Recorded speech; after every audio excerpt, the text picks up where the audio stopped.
Well, for the DC Universe Classic 6-inch line from Mattel, the end was nigh. And for this series, too. I can't believe we've been through, gosh, I'm not sure how many episodes, but from Wave 1 all the way through the DC Signature Series online. And what better way to go out with a bang than to literally go out with a bang? The clash between Superman and Doomsday is one of those comic events that really defined the 1990s, especially for DC fans. And, well, a lot of us thought we were going to retire by buying issues of Superman 75 and sending all of our kids to college because, the comic boom was going on and everyone was investing in comics. Well, while that might not have turned out to be true, the story was still awesome. And while Doomsday didn't keep Superman in the grave forever, the finale, as well as the lead up to Superman's raging battle against this terror against Metropolis, was awesome. And Doomsday had kind of two looks. He had that monster look, and he also had his sort of a bandaged containment suit look. And it had been long a quest for us to find a way to get Doomsday into the line. We weren't sure if we'd be able to get the containment suit look, but we definitely really tried to get the raging Doomsday look, if you will, the more traditional one, as a Build-A-Figure for many waves, and we just couldn't make it work for a variety of reasons. And as we neared the end of the line, well, we wanted to try to at least do the line justice and end with a huge villain from a huge event from the 90s where most of the DCU Classic fans kind of came of age at that time. And we were able to do them both, not just the containment suit Doomsday, but the full raging Doomsday. Both of them in original packaging, both of them with deluxe, size and features. So how did this come to be?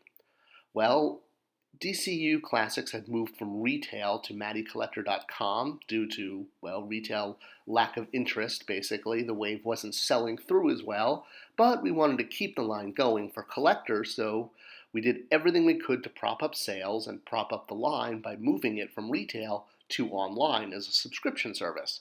And just like you ask retailers to pre-buy into a line for a year, we were now asking subscribers to pre-buy into a line, and we would show the first few figures at conventions with the idea that fans would then buy a year's full.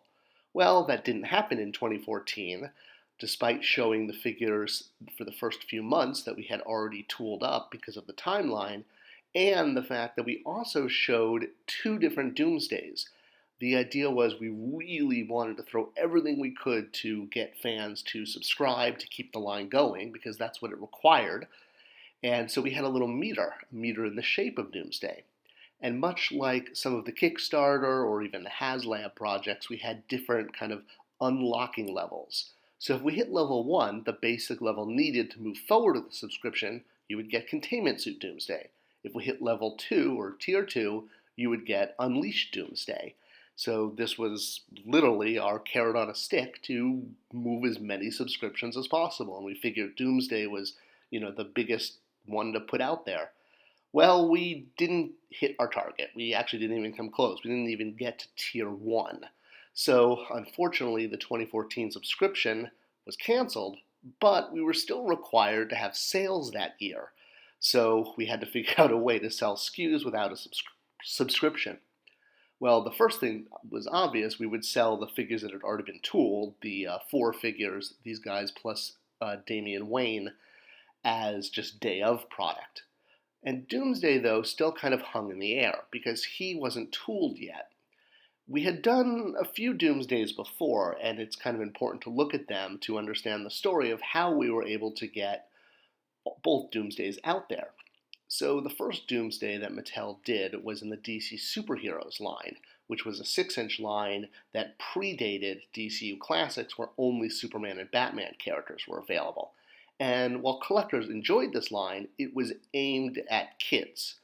And one of the ways you can visually see that it was aimed at kids was that all the figures were in 6-inch scale, which meant that they didn't have sort of that collector-authentic detail, which would be making Doomsday bigger. Doomsday was the same size as Superman. And for years, Bill Benecke and I, Bill being the lead designer on the line and a very good friend, we felt that this was such an injustice because we wanted this. We wanted Superman to be dwarfed by Doomsday because that's what he looked like in the comic books. And Mattel had done other Doomsdays as well. There was a really cool version done in the JLU line, which was bigger than Superman. It was kind of the correct scale.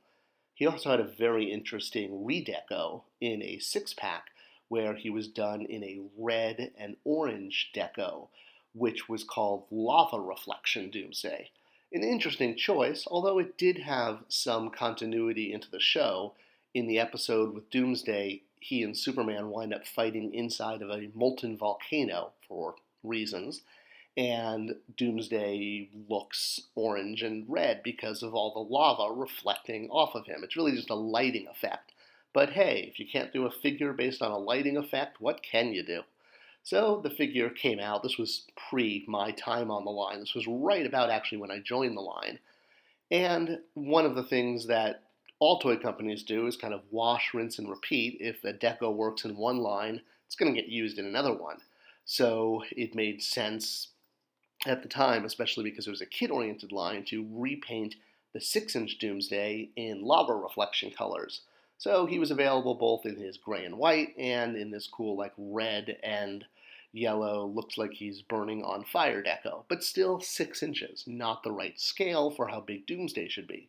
Although, honestly, it is a cool figure, and I'm glad it exists, but it's kind of weird because it's a lighting effect from an animated series applied to a comic book style figure in the wrong scale.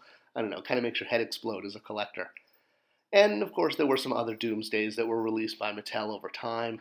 They did a Bizarro version that also came with a new Collect and Connect version of Doomsday, and of course DC Direct had their crack at Doomsday several times. They did a comic book style one, an animated version, and McFarlane Toys has done a super detailed, super painted, deco-hitted, is that a word? Version, which, again, looks awesome and very much what McFarlane is good at doing.